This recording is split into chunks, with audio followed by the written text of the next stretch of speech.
What? It's just a crazy place, Canada. Definitely. Have you ever been? No. Have you? Mm-hmm. Many times. For what? I used to go play baseball up there. It's like a big baseball place? No, but it wasn't far from where I lived. You live close to Canada? Yeah, I grew up like 15 minutes from Canada. Am I like an idiot for not knowing this? Oh, no, I guess that does make sense. Yeah, I was like mad close to Canada. Yeah, I never even really thought about that. Wow. Yeah. So like you're kind of like one of the mandem. A little bit like one of the mandem. You like speak French or whatever? That's what they do up there? Wagwan. That's not French. What? Oh, my fault. He's the same as Drake, really. Yeah, I mean, shit. What do we? I don't even have anything to shoot the shit about before. I don't have any really questions, comments, or concerns. And I kind of want to just get into it. You know, I mean, we could just start, man. What up, y'all? Welcome back to the Stereo Vision Podcast. What is good? Episode 126. Back at y'all, man. Happy to be here. Happy to be here after a big win. To my left, got my boy Osei. To my right, Spencer. I'm Miles. And the Eagles won the Super Bowl yesterday, ladies and gentlemen. Can we clap it up for that? Yeah, fuck the Chiefs. I mean, fuck the Chiefs. Fuck the bullshit. If you're here, if you saw me from day one of the season, if you saw me a couple weeks ago, you saw me when you tried to talk shit about whatever team you support, I knew that this was going to happen. I said I didn't want to see anyone else. I only wanted to play Patrick Mahomes. I wanted our get back for sure, and we definitely got back. Told niggas 40-plus points, right? Yeah, multiple you did. Touchdowns. You did say that. It was everything happened as we all planned out. It was a great time. Did you guys enjoy your Super Bowl watching experience?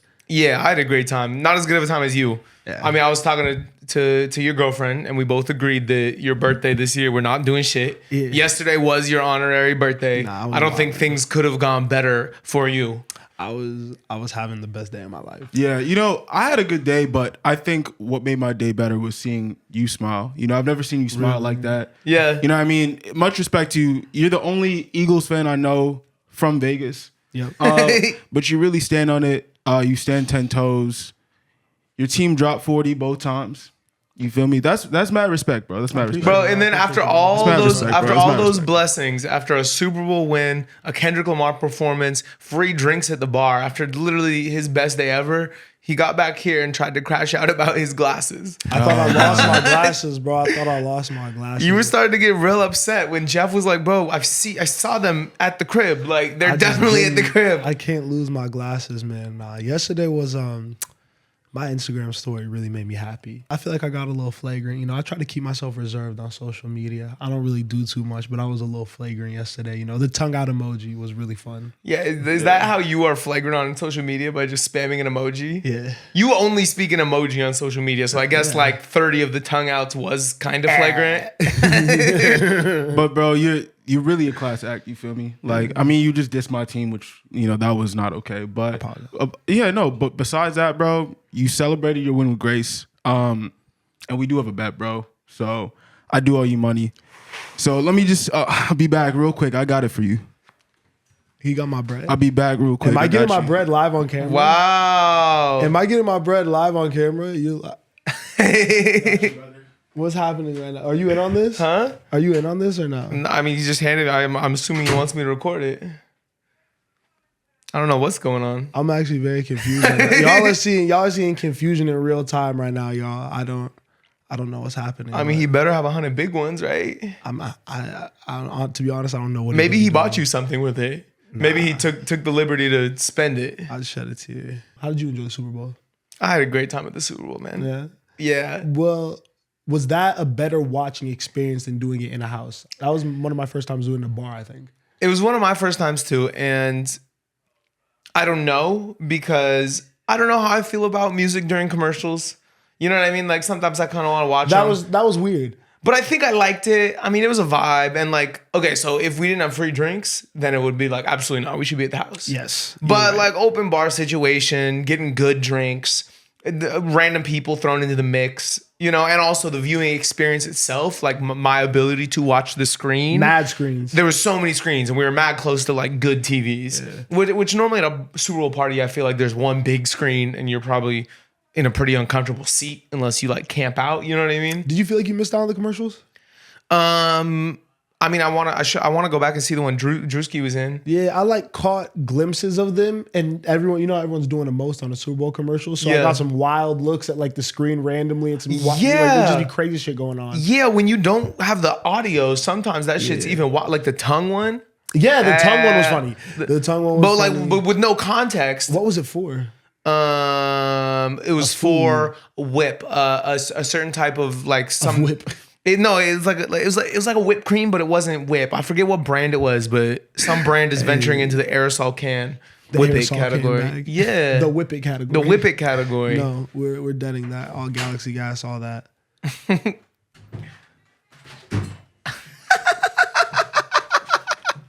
Yo. That's hard. Yo. That's hard. That is tough. That is actually insane. That is funny. Oh, man. You are hilarious. $100. Did you give me $100 worth of pennies?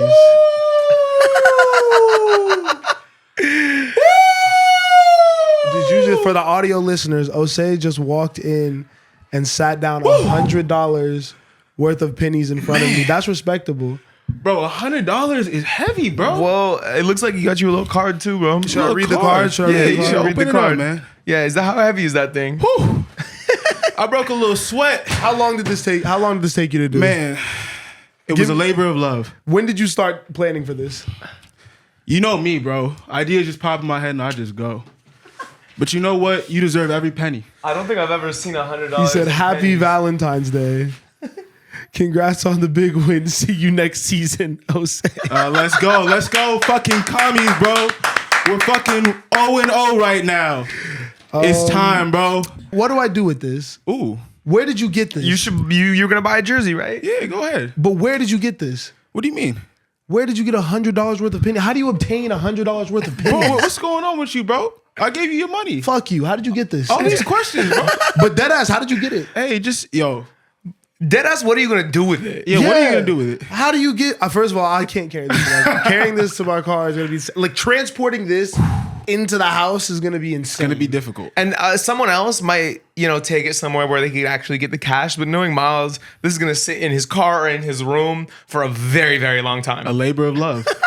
Yeah, a labor of love. Yeah, I don't know when I'm gonna get these $100. Did that feel good? Yeah, I'm not mad. Not you.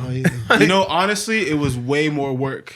Yeah, than it should have been. It was way more work than it should have been, but I do feel good. Yeah, that was a good moment. It was great. It was great, yo. Congratulations, man. Were you planning this since after you lost? No, I've only been playing this for a few days. Okay, just troll. Only a few days. I kind of wish you would have poured them on him. That would have been. That would have been bad. He would have been injured. Yeah, he might have been injured a little bit. Like the Gatorade, just poured on. Yeah. Nah, but I appreciate you guys showing the love. I think that this is the epitome of what I always say. Miles is right. Why can't we wait? Hold on. Why can't we keep the pennies in the middle? Nigga, we're not potting. I love fucking. No, I love it as a centerpiece. Come on, wait. Let's bring it back. Okay, we don't have a crew to bring it back, but and I'm not doing it. It was mad heavy. Hey, bring that back. It was mad heavy. So enough of the Miles is right. Let's just talk about the interception. Game. Shout out Cooper to Gene during Black History Month. That was crazy. Happy birthday to him and Saquon. Yeah, that was wild. What was your favorite play of the game? Favorite moment of the actual football game? Favorite moment of the actual football game was probably it was the interception return for the touchdown, probably. Cooper? Yeah. Just because that was Patrick fucking up. You're not seeing the field. You're doing something wrong. Cooper is our rookie, one of my favorite players. First career interception, run it back for the TD. It was everything. At that point, I kind of got confident. I was already I knew he was going to win, but at that point, I was like, it's clip. Yeah. That was probably the best. All the shit after the Super Bowl has been fired too. Them ads is crazy. Women love Jalen Hurts. Yeah. They do. But you know what the narrative is now? What? Women just love the Philadelphia Eagles. I've been seeing a lot of that. The locker room videos are going crazy. Locker room? Yeah. The locker room. Are these women just you?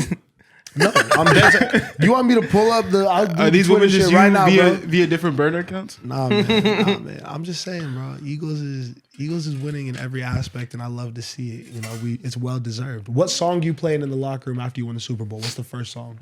Oh wow. Them niggas was playing Yeah Glow, Tweaker by Jello. Nah. I was like, yo, guys. After post game dub, one of my favorites was always "Do What I Want" by Uzi. That's not a bad one. Or Sauce It Up. We listened to a lot of Uzi in the locker room. I'm crying. In that situation, it has to be Dreams and Nightmares. I'm kind of disappointed. Post game though. Post game. That's pre-game. I don't know if I'm hearing that post game. I want to hear that post, pre, I don't know. during. It's like what? We gotta retire that song. I'm not no Philly hate. I'm just saying, as a club goer, we gotta retire that song. Yeah, I'm not mad at that being retired in the club for sure, but you just won the Super Bowl as a Philadelphia Eagle. I'm so sorry. The first song needs to be Dreams and Nightmares. That's everything. All right. Easy answer. Hating ass nigga. Cop out. Hating ass nigga. What are you playing? What am I playing? Yeah. I don't know, bro. Grippy? Yeah, I was dead gonna say some sexy drill. Grippy is crazy. Which Cash Cobain song first? No Cash Cobain. Four Bats? Not first. What's the most like aspirational Rod Wave song? Ooh. I mean, it's probably Already Won or Get Ready, but I'd probably play some Chief Keef, honestly. Or what's that 6 million? I'm trying to remember that song though, because I don't want to play Love Sosa. Shout out Love Sosa. That shit just went diamond too. But Some Chief Keef was fire. That's a good answer. yeah, is it Finally Rich that I want to play? No, hold on. We're gonna play Love Sosa. Speaking of music during the Super Bowl, we're gonna get into the main event. Yeah, we can talk about it. I don't think there's anything else that really matters. The game was kind of whatever. You know, we all knew what was gonna happen. Kendrick Lamar I think he had already ended the beef, but this was the undisputed final, I think, period on everything. This was the moment that I think we were all waiting for it to lead up to, and I think he delivered in pretty much every aspect. I think if you're familiar with Kendrick as well, you might know the style that he likes to perform in when he has a lot of screens. He likes to do some cinematic shit. Where do we start with this? Because we could dissect it from top to bottom. Yeah. I don't even know where to jump in. Let's go chronologically. Mm-hmm. Samuel L. Jackson. Yeah, that was honestly one of the best parts, was just the through line storytelling by Samuel L. Jackson as like Uncle Sam. Mm-hmm. I knew that Kendrick was going to try to make some statements. And I've seen a lot of the mixed reception. Obviously, people have been like, it's kind of boring, They've been like, you guys are searching for like the meanings in this when it was pretty straightforward. But I do think that it was dope for him to be like, I know I have the biggest stage. Let's make sure we see Uncle Sam front and center. And he was kind of playing that role of like, don't fuck this up, Kendrick. He kind of was trying to keep him in check the whole time, you know? Mm-hmm. Yeah, no, he got some shit off. Because after Squabble Up, he said too loud, too ghetto. Yeah. You know what I mean? And then like after the other one, he's like, deduct one life. Yeah. Like it was very, like I don't think they were like hiding it. And then at the end, he was like, of course, we'll get to that. But Samuel comes out and then you just see Kendrick on the back of the car in the background. It zooms in on him and he does a verse that I don't think any of us have heard before. No, that was the GNX snippet that he dropped when GNX came out. Yes. Yeah, people are calling it tiramisu. Yeah. Just like they called the other one broccoli. You know what I mean? Why tiramisu? He says that? Yeah. Okay, that's hilarious. Like tiramisu. I love that starting off. How did you guys feel about that? I didn't personally love that being the opener. I don't know. It's just like you have three of the biggest Kendrick fans right here, and two of them didn't even know what it was. You know what I mean? Like, and it was fire, but I do think maybe you work that in somewhere else. But I love the visual of him on the GNX. I love the people pouring out 100 dancers. That was the funny thing. I was like, how many niggas are in this car? Yeah. And mad people running out the car. Yeah, and the snippet is super gas. The snippet's super gas. So, like, I'm not mad at you. I think you could have picked a better opener, but that's just me. liked it. Again, you're going to argue with me. You know, there's a reason why I had an inkling of a feeling it might be whacked out murals. Just because cinematically, sonically setting the vibe, I think that that's what he was trying to go for, as opposed to maybe starting with a bang, which I probably would have preferred, honestly, and which is what I thought was going to happen. But this felt like, and from the Apple interview, you could kind of tell, like, he wants to focus on this era. Yeah, I mean, that's one thing I do want to address early, because I think a lot of people, including myself, wanted to hear a little Good Kid, Mad City, To Pimp a Butterfly. Like, that's our favorite Kendrick, probably. But after watching the interview, hearing him say it's really hard for me to live in the past, I was like, okay, yeah, take your moment, because this is a moment. GNX is the moment when the greatest rapper alive had the best year of his career. You know what I'm saying? So really, yeah, there's no need to go back into the past. Like, and he did Humble and he did DNA. Yeah. You know, and that's obviously, I think that's his most commercially successful project, damn. Yeah. So those are the two that people are going to know. But I loved him starting off with that. I love the American flag with all the dancers. Now, I almost wish he would have started with Whacked Out Mural. Because I think that would have... I thought it would have been crazy. Yeah, and he teased it at the beginning. Going up your rank. What? That would have been tough as fuck. I mean, I like the theory that someone put out. I don't forget if it was one of you two or not, but that he was going to do backseat freestyle. Yeah, that was Miles. Okay. I like that theory. I think it would have been a good opener. I think Whacked Out Murals would have also been a good one. But I think if you're Kendrick, you really have two choices, right? You have... you're on the biggest stage, right? You're either going to do all your most commercial successful songs and get like a good review, you know what I mean? Everybody's saying you did the best Super Bowl performance of all time, or you choose to make a statement on that stage, and I feel like he went with the second one. Yeah, and it's like, did you guys watch him riding around with Timothée Chalamet? No. Oh, that was awesome. I only saw the part where they were freestyling to Heart Part 2. Oh, yeah. Well, so Timothy was talking about... what's it called? Cushion Corinthians. Yeah. You know what I mean? And he's like, this was the shit. Like, this got buried in the album. And Kendrick's like, yeah, if I drop that album today, I'm putting that up at the front. Mm-hmm. You know what I mean? Like, this is the one that I wanted everyone to hear truly. But because I was still young in my career, I kind of had to play the games. You know what I mean? And sequence it kind of the way that it's going to get the most ears, But he said, now I'm at the point in my career where I'm lucky enough that I've worked hard enough that I can really do whatever the fuck I want and put whatever, wherever. You know what I mean? And I feel like that was kind of embodied in starting with the snippet. Yeah. Fuck what I'm saying. Fuck what we're saying on these mics. He did, this was an artistic vision executed by Kendrick Lamar and PG Lang, and that's the way he thought it should go, and that's the way it went. And that's also what I think it is too when you talk about the artistic vision. I think when he's not a dancer. So he's not going to deliver the same performance from like a movement standpoint and doing all that maybe like a Beyonce or other people would. Yeah. And he's also not a rock star in the fact that he's not going to do like the whole big guitar solo, instruments, all that. So he has to find a way to make it both entertaining and visually appealing. So I think all the way leaning into whatever is going to make it the most creative, artistic thing, no matter what the songs are, is going to be best for you. And it's going to live on in history longer. Yeah. Niggas is going to watch the videos back and shit like that. So you want it to kind of look a certain way, feel a certain way. Don't just pander for the sake of the moment approval, Yeah. And it also did give me a little hope that there's more music coming this year. Because he's really leaning on this snippet.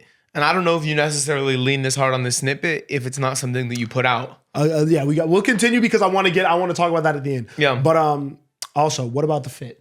How we feel about the fit? Let's talk about it. That I love shit the was fit. hilarious, bro. He loves pulling out the most random old ass sneakers. Mm-hmm. I also don't. Oh yeah, I didn't know what kind of sneakers those were. Those are the Dion's. Oh okay. I don't know if he can dress all the way anymore. Because I saw him wearing a suit like the day before with the Kobe Grinches on, and I love that he's obviously paying homage. Is it homage or homage? I think you say whatever you want, bro. Yeah, whatever one of them. I say homage. Homage, that's wrong. But yeah, he's shouting out obviously past athletes, LA legends, all that shit. But the fit was cool. The pants were hilarious. The bell-bottom jeans and shit like that. I know. I love everyone being like, imagine your op being this cutie patootie and flare jeans. Bro, niggas was making fun of all Kendrick facial expressions, the movements, all that. But yeah, he had the big. People said that it was an A minor chain and all that. That's like, a PG Lang chain. PG Lang logo. Yeah, I'll be the first to say. I've never really thought Kendrick was like super well dressed. Like I never really thought that was his bag, and like Complex Style did some stupid shit, named him like the second best dressed person on earth this year. Yeah, that's just glazing. Sure. It's definitely glazing. But I loved the fit. I thought the jacket, the PG Lang jacket, kind of like in Jeff Hamilton style. The chain went crazy. PG Lang. The hat with the wing that was like bust down. Yeah. I really like the fit. I was gonna say he's why I am not mad about them saying that about Kendrick is because he does have a very unique style to him. It doesn't ever feel like he's biting trends. Like he's always on his own wave completely. And over the last, I'd say 3 to 5 years, I feel like he's gotten more into the high fashion shit, but also mixing the high fashion, the diamonds with some like regular shit. I like what he's going for. Yeah, I think he always has the most tasteful jewelry. Very like good jewelry. I've never ever seen him with some like whack jewelry on. But I don't know about all fits always. And then so obviously we do the song with the intro or whatever, and then we get into Squabble Up. Yep. I had a feeling that we would probably get this one because this is the most popular one off GNX, right? Or no? No, I think it's Luther and TV Off. Oh yeah, Luther 100%. Luther Yeah. 100%, and TV Off we obviously got. But You know, it's interesting though because when MacWap came on and I talked about Squabble Up, he was like, "Nah, I don't think that he's gonna do that. It's not friendly." yeah, that's what I was gonna say. But how is it? But I don't. It's pretty. It's not friendly, but it's not like super pointed. I feel like. I don't think it's the fact that it's not friendly towards Drake. I think it's just the fact that it's like not the most clean song. Because even the part that he jumped in on, because he didn't start all the songs from the beginning, you know? Quid pro quo. Yeah. You know, like you had to be strategic about what he picked. I love the way that they introed into it with the someone's got to squabble up and everyone like bent down or whatever. But yeah, I wasn't mad at that song. I didn't, I don't know. Again, GNX is good, but it didn't feel all the way epic enough. And I feel like the crowd could have been a little more into it. That is my one thing. I wish the crowd would have been a little bit more engaged. Yeah, but it's completely new music. Like I really don't expect like Middle America to know this album at all. Yeah. Like I'm not even shots or nothing. It's just really like, bro, hip hop is really in the US, like, yeah, it's like one of the most popular genres, but people are really still listening to songs that came, like just hearing songs that came out 5 years ago. You feel me? Like I wasn't expecting people to be rocking out to this. I think Not Like Us is so viral and so big that I would expect most people to have at least heard it, you know? But like GNX, bro, like I wouldn't expect the crowd to even know any of those songs. And it was dope to see his culture, where he comes from, hip hop culture, black culture, obviously all on the highest stage, but like even the songs that he picked felt very authentic to LA and things like that a little bit. Like the terminology of Squabble Up, obviously. I mean, what I'll say about the audience point is I don't think you can gauge audience perception at a Super Bowl halftime performance. Like they don't really ever cut to the audience. You can't hear crowd noise in the loudest or the quietest because of how it's mixed. And like there were the videos that came out after, of course, but like for me, we were in that bar and that bar was jumping both times. You know, the first time that we were in there, and then when they ran it back afterwards, people were standing on shit, going stupid. So, like, the audience reaction to me in West Hollywood, in LA, fair. But I mean, I thought that shit was lit. I didn't actually didn't know the thing about you can't hear the audience. I mean, have you ever? I feel like I have heard screams. Really? For sure. I feel like I heard A minor for sure. Yeah. Oh, you know what I mean? I feel like you definitely could hear the crowd, but yeah, the Squabble Up was cool. It was, again, following the whole like GNX thing that he wants to do, keeping everything current. I think that was a good one. Then I think Sam came out again and was like, that's when he said, "Too ghetto, da da da." Yeah. And I like how that led into, okay, I'm going to go do the hits. So then he did Humble after that. Mm-hmm. Humble obviously sounds good. I'm never playing Humble like on my phone, but it's a great performance track. It is, honestly. Like they all did the head nods and shit. I think cool. I mean, it's a great song. I think it just got overplayed when Damn came out. Yeah, I'm never playing that on my phone. Humble or DNA? Neither of them. Oh, which one do I like more? Or am I ever playing them? No. Do you like more? DNA probably. Okay. DNA's a heater. I'll still listen to that. Yeah. But yeah, so that was the two. It went Humble, DNA, two of his biggest songs. And then I want to say he did the where he was under the lamppost. Yeah, after DNA, it went right into Man at the Garden remix. Right? Yeah. Okay, yeah, which was apparently a nod to the Bay Area or something like that, like the style that they were singing or whatever. But I love that. Yeah, I did too. I would have never fucking thought that Man in the Garden would have got played. Yeah, it's wild. It was so calming. It was a nice little interlude a little bit. And again, it was very, it was musical. His mic was on. We'll talk about that later. But Kendrick was kind of like, he wasn't singing or anything, you know what I mean? But he sounded great. Yeah, and I love everyone with the big grills in the background. Oh, no, we're tripping. It went DNA and then Euphoria. Oh, that's right. Yes. The Euphoria shit was hard too. I didn't think we were going to get the diss either. That was the first one where it was like, okay, you're shooting now. And that song is meant for like a Super Bowl. Yeah. Like that's such an epic, like anthemic, big record. Yeah. Like I'm really, really glad he did it. I didn't think that it was going to be something. Because another thing, it's like if you're a 60-plus-year-old white person, you're probably not able to keep up with Kendrick rapping. You know what I mean? I loved the videos of all the white people being like, I haven't heard one thing he said. What did he say? Like he is, because he was going bar for bar, no backing tracks. You really got to keep up. Yeah. And then even if you know the lyrics, he's obviously bleeping things out and then shortening certain things for like the sake of performance, which again, Kendrick does better than anyone else damn near. Yeah. Like he alters, he really damn near has live versions of all of his tracks. He does. That are different than what you're hearing on your phones and shit like that. But Nah, he don't get enough credit for being a great performer. Honestly. And 6 miles a day or whatever the fuck he said. Yeah, you can tell. Definitely. That cardiovascular, that breath control, like you know that man's in excellent shape. That little nigga was running all over that field, bro. So then it went Euphoria, Man in the Garden, which was a great, really, really tasteful transition under the light post. He had the dudes in the white shirts and the grills. It was like a acapella version. And then after that, I think Sam came. Oh no, then it was Peekaboo. Oh yeah. Peekaboo and the little when he pops out. Oh yo, yeah. So that was one of my favorite moments. First, I didn't mention it, but you ever walk your enemy down with a poker face, smile at camera? Yeah, that was one of my favorite moments. And then right at the beginning, Peekaboo when he like emerges into the frame. He was clowning, bro. He was clowning. I loved how he was a little bit unserious at times because this was his like. I think we all felt like Not Like Us was a victory lap. This nigga's been on a victory lap for months at this point. Just smiling, laughing, just like he knew that niggas were gonna take everything that he did and ran with it. And I think he played into it perfectly without making it corny. I loved it every single time. It made me laugh every time. It was like an inside joke a little bit, you know, because those who get it are gonna obviously love it. And then, you know, again, the random people in middle America were probably like, what? Yeah, that's probably my only criticism of the performance is that it did feel like a one big inside joke and he didn't do the hits. But honestly, I think it's going to age super well.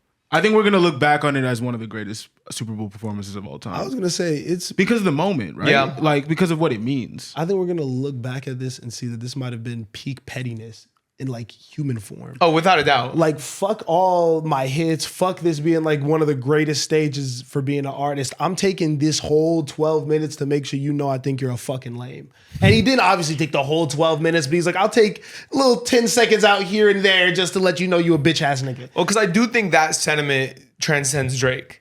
Because that is the tone of the whole era. And yes, like the key factor is obviously the diss and the battle with Drake. But I think that whole vibe that he's in right now is bigger than just fuck you, Drake. You know what I mean? It's kind of like, I feel like how LA people act. Like natives, it's a lot of like fuck everyone. You know what I mean? I've definitely caught that.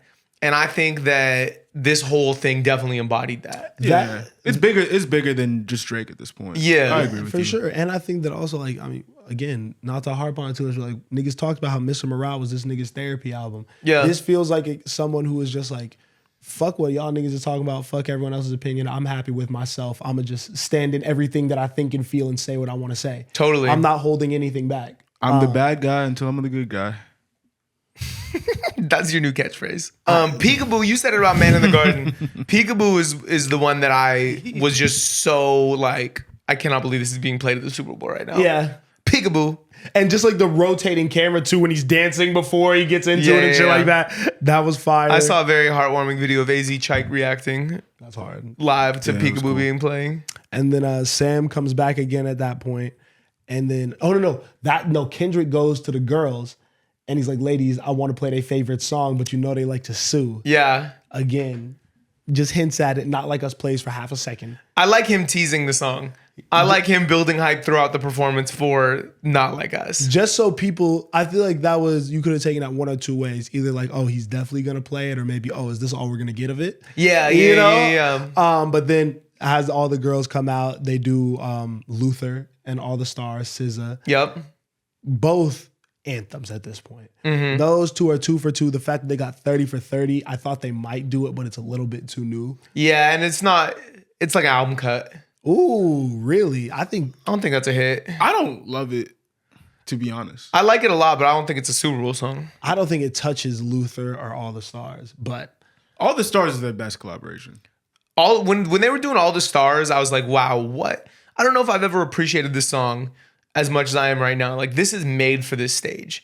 That's my example of humble. I'm not putting All the Stars on, But on that stage, I was like, wow, this is perfect. Yeah. Was SZA's mic on? It didn't really seem like her mic was on. So there was obviously like maybe she might have sung it before or something, because like there was some runs in there that aren't naturally in there if you just play the regular recorded audio. Yeah, definitely. I want to give her the benefit of the doubt. I want to say that she was singing. Yeah. The dancing was great though.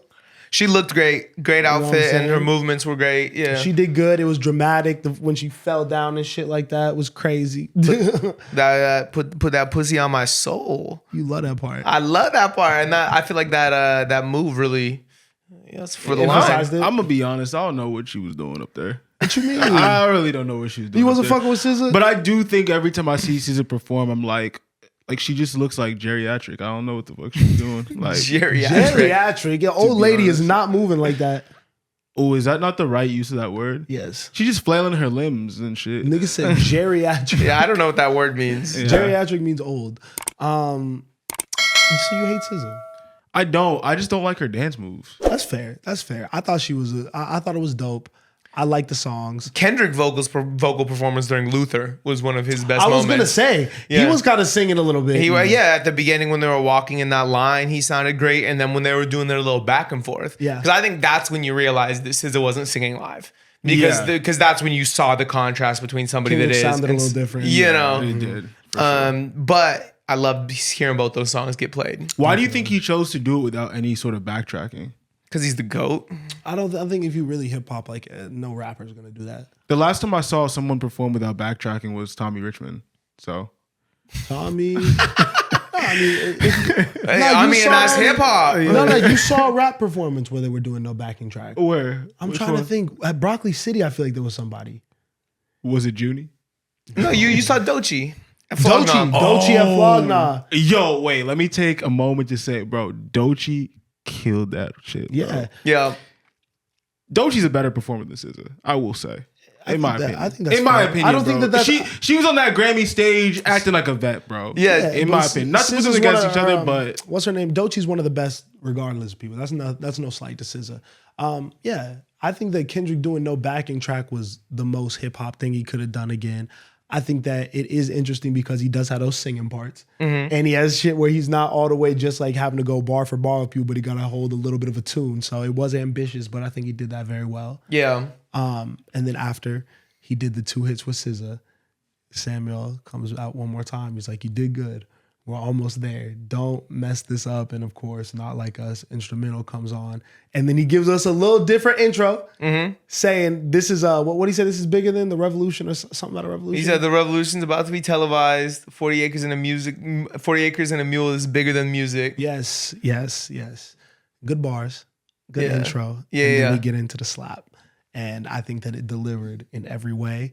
I think that the moment that everyone loved is when he said, say Drake, I hear you like I'm young, and look directly at that nigga. Yo, because the whole time I'm like, because we talked for months about whether it was going to get played, as I think the rest of the world did. And I think a lot of people like myself were like, no. That is not going to get played. He's not going to make this moment about him. Is he even allowed to? There's lawsuits going on, so he can't play it. You know. And then it starts playing, and you're like, "Wow, he's actually doing it." And then when he hits the "Say Drake," says his name, looks him in the eyes right before listing off all of his closest people and all of their sins, bro. That was diabolical. And again, it's the unseriousness of the moment, just the stroll while just smiling like a fucking evil genius, you know, just like, look what I've done. Yeah. It was peak. I think that Twitter has ran with that shit so crazy. They ran with it so crazy. They said that if I send you this, just know I'm about to crash out, you know, all that shit. And like I said before, bro, it's really... Like, I really feel like my favorite part of this moment is that the whole thing started with first person shooter and Drake saying big is a Superbowl, bro. That to me that's why moments like that are why I put Kendrick in a different category, bro. I don't think anyone can touch him artistically, but there's also something like, there's some divine timing about the way that he's walking around this earth, because how do you go from moment A all the way to moment Z and you're at the Super Bowl talking about big as a Super Bowl? That's crazy, bro. I don't think, You're performing the biggest diss track ever at the Super Bowl. Like it's ridiculous, bro. You hit it on the head. That's how you know that man's spirit is aligned. Yeah. There's way too many serendipitous coincidences going on. Like you mentioned the A chain. Like the fact that his company logo is a lowercase a and the bar that happens to go stupid is A minor. I don't know. There's all these things that just line up so perfectly for Kendrick. I think that if you ever thought about getting in beef with Kendrick, if you ever had an inkling of like, maybe I want to call this dude out, I think he just pointed from A to Z. This is exactly what I will do to you if you even try to fuck with me. And this is, I will win 5 Grammys and perform at the Super Bowl, the song dissing you. After going on an insane year-long run, just track for track, I'm going to embarrass you on the biggest stage and have the whole world screaming bars about you and all your mans. 5 Grammys and a Super Bowl Like, I in don't a think week, bro. It's the greatest diss track ever. Without a doubt. I think you have to say it's the Yeah. greatest diss track ever. And again, I was telling you about this. It said game over at the end. Yeah. I wish it would have said big as the what.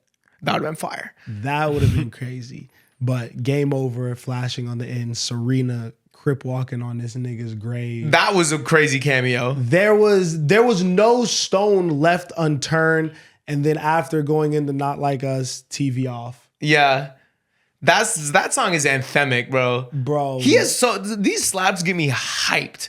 Unlike a lot of Kendrick music has ever done before. Like, I know y'all aren't even as crazy, or I don't know about you, but I know you didn't love Squabble Up as much.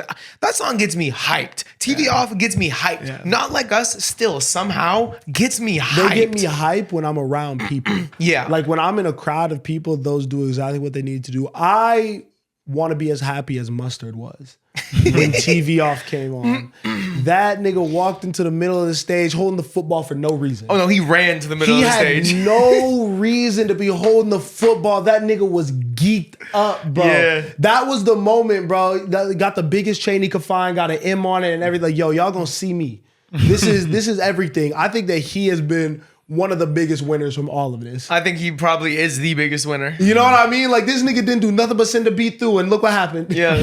That shit is. I did it the most normal way ever. Now Like, this beat was probably so easy for him to make. Oh yeah. And now he has like a huge collaboration with Heinz. Yeah. You see they're doing like special mustard drops. Yeah. Yo, his dreams came true. Shout out Mustard. But yeah, this was a great Super Bowl performance from Kendrick. So we kind of touched on a little bit. Donald Trump was in the crowd looking pissed. There was narratives that maybe a certain sector of America didn't really get this. Fuck them. To be honest with you, because if you don't know Not Like Us, you're under a rock at this point. And we sat through years, and I'm not going to say sat through, but I think there's been plenty of performances that maybe a bunch of other communities in America didn't necessarily get from the Super Bowl for years upon years. So I think we're okay with having the Kendrick Lamar rap show and all of us having fun and the youth having fun. I don't get the Donald Trump was pissed narrative.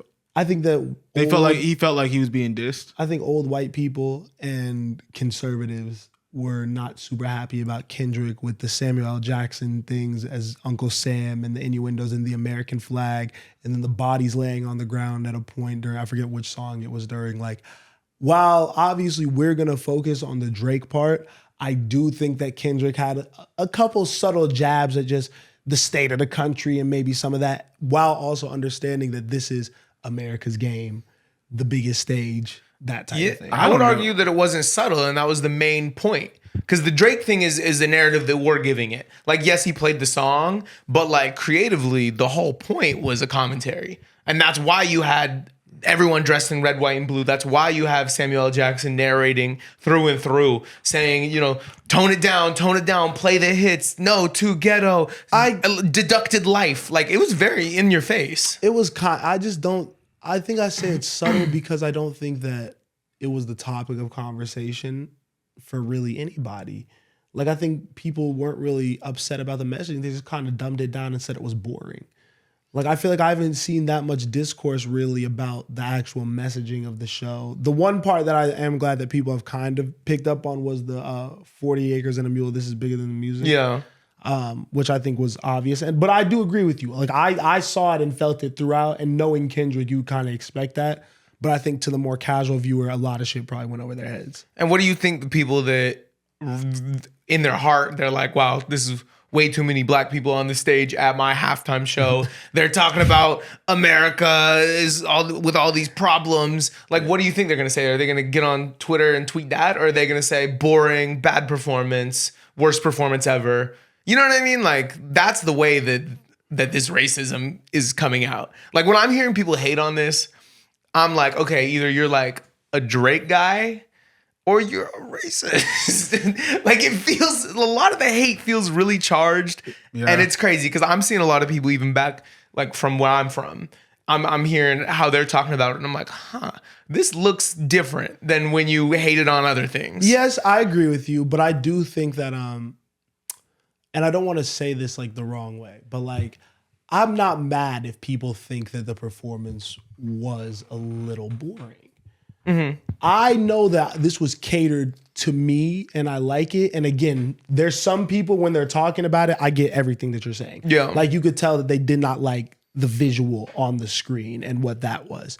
But these are songs that a lot of people don't know from a relatively new album that maybe they aren't listening to. Kendrick wasn't really dancing or doing the most. He wasn't blowing you away with his singing voice. And like, you probably can't pick up on all the lyrics, you know, like it's not a recipe for the most, it was not an inclusive halftime show. Correct. And I'm not mad at that. And I didn't want that from Kendrick Lamar. Yeah, no, But you're right. I'm not going to fault anyone for saying it wasn't their favorite. You know, like, but the hate is unwarranted. Yes, you can't hate on it. The hate is so unwarranted. Because I think there's been plenty of halftime shows when I was like, that was whatever, but I'm not finna go online and like trash nobody. Talk about the Who. You know, like I don't give a fuck. And like, were people saying the fucking Shakira shit was boring? Remember that one a couple years ago? I think it was Jay-Z's first one that he did. It was Shakira. Yeah, no, I remember. I don't think it was J-Lo and boring. Shakira, right? Right. I don't like, and you know none of them knew none of those songs. You know what I mean? You think so? I feel like they played hit. Actually, hit you're right. records. They did like Waka Waka and like she has some slaps. I think the hate comes out when you don't know the music and you are seeing all of the like weird, like not weird, sorry, but American flag visuals and like clear, like you're seeing the U.S. portrayed in a way that you're not used to seeing it. And you could tell that maybe some of it is like a diss, but you can't really understand and you don't know the backstory behind the Kendrick and Drake shit, and you're seeing all these images and you're not really sure what's going on. Because I'll be honest, bro, off rip, when Samuel L. Jackson came out as Uncle Sam, I was like, oh, bro pulled the dude from Django.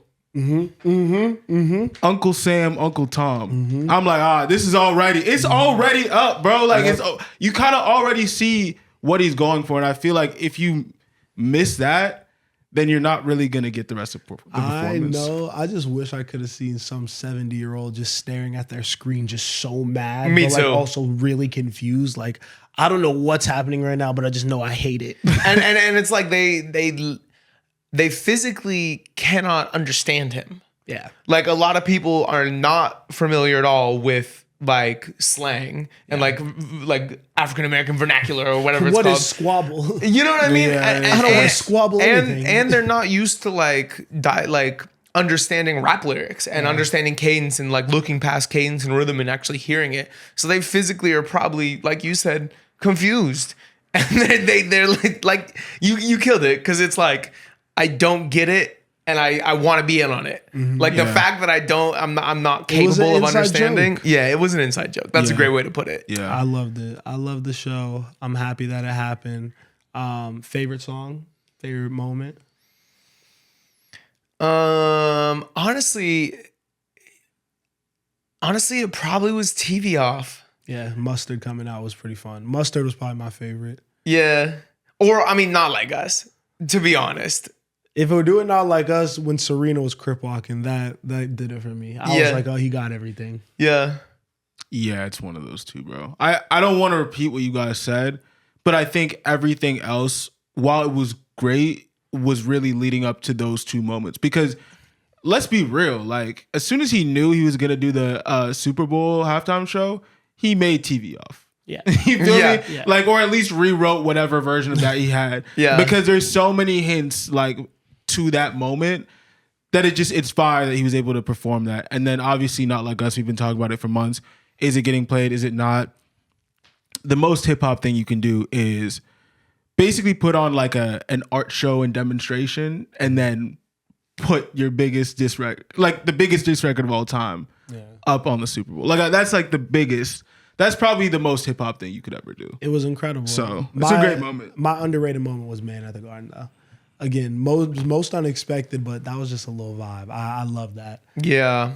No, that was so fun. Who does the Super Bowl next year? What artist performs? Yeah. Maybe Bad Bunny gets his solo show. I know he came out during the Shakira one, but I could see him maybe getting a nod. I don't see it. Would Beyonce do it? I mean, that seems like the most obvious, right? Right? I think Beyonce is probably my pick. I think it's going to be a woman. I could see the Bad Bunny thing. But how long ago did he perform? Because he came out on Shakira's show. Yeah, I think that was 2000. It was the year before the hip hop show. So it would be the same gap that Kendrick had. Or no, it'd be a longer gap. Shit, I think we got to see, bro. I think we got to see who stands out this year, to be honest. Because we wouldn't have seen, I mean, is Kendrick performing at the Super Bowl halftime show if he didn't have the beef with Drake? I think he's in conversation. But not this year, bro. I think he's one of the few, though, if you're Jay-Z or if you want to go hip-hop with it, it's a short list of people that could do it. It's a very short list. It's a list of one.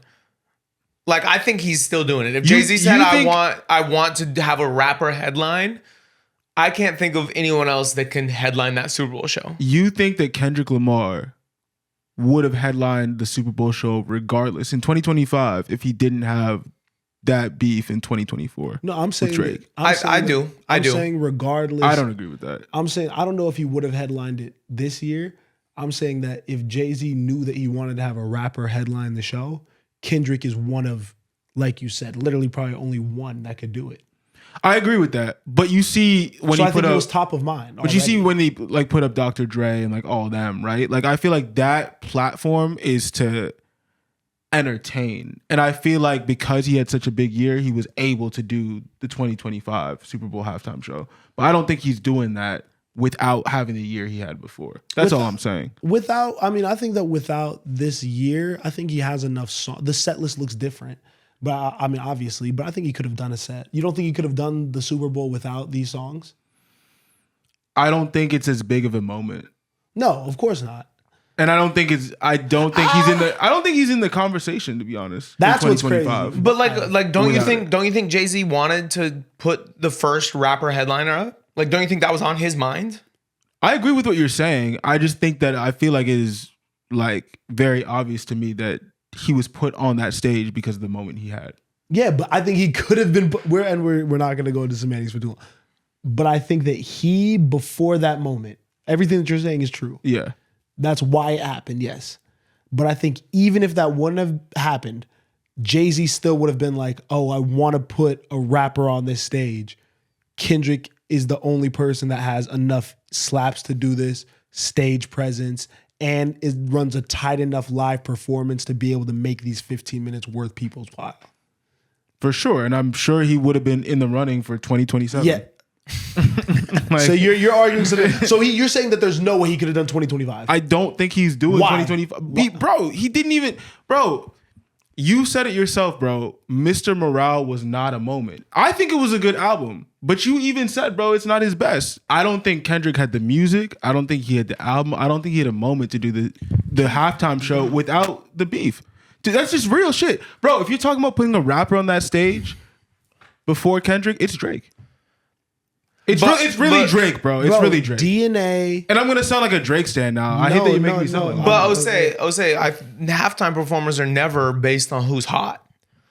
Like, when was the last time a halftime performer was like super hot? Like, they're normally like legacy acts that we're hearing from for the first time in a while, or, you know? Drake has bigger records than Kendrick. But I'm talking about people that actually got booked. It's not about having bigger records. Like, okay, here's what I'm saying. No, answer my question. No, Jose. Can we please take a step back? I'm taking a step back. And just use logic. This is not a logical conversation. Drake when he performs, even if you want to say he has the slaps, his style of performance, as we can see from all these Australia videos, is him rapping and just standing there and not really doing too much in terms of having background dancers or big visuals or any of that. No matter what you want to say about Mr. Morale and the Big Steppers, if you watch that tour, any videos from that tour, it was a cinematic experience worthy of a Super Bowl type of performance, even if he's not doing those songs. So that's just him as a performer. Then on top of that, even if you want to say Drake has more hits, Kendrick has more epic hits that are going to hit in a Super Bowl environment. Drake only has one God's Plan, which is the type of song that this environment caters to. Kendrick has Humble, DNA, fucking what's TV off. TV. No, I'm not even counting GNX stuff because he's saying without Good this Kid, new stuff. Good Kid, Mad City. Good Kid, Mad City. Mad City, yeah. Mad City, Backseat Freestyle, fucking Savior. These are big stadium records. How are we rating a stadium record? Because Drake has like 7 diamond records. Streaming wise. But what I'm saying is, like, when you go up on that stage, this was why people were critical of the performance, right? Because we talked about it being an inside joke. When you go up on that stage, you need to have music that people know. Yes. So that people can sing along and feel like they're enjoying it. And they, and it also needs to be family friendly. I think Drake has enough of those songs what to would he do have that. done? Give me 3 Drake Super Bowl songs. He doesn't have any. Let's see. More like anthemic. Yes, anything that you would see him play at a Super Bowl that's fitting for a Super Bowl. If you can name me 3, I'll shut the fuck up. Well, that's where it's weird, right? Because, and I'm not ducking your point, but the songs that come to mind, I see what you're saying. They're not anthemic. I know. But they're big records. I know, but like you talking about God's Plan, One Dance is probably big, but then it's like Passion Fruit. You're not exactly. Doing that. So now do you see what I'm saying in terms of? I still don't feel you though. He could do like a Nice for What.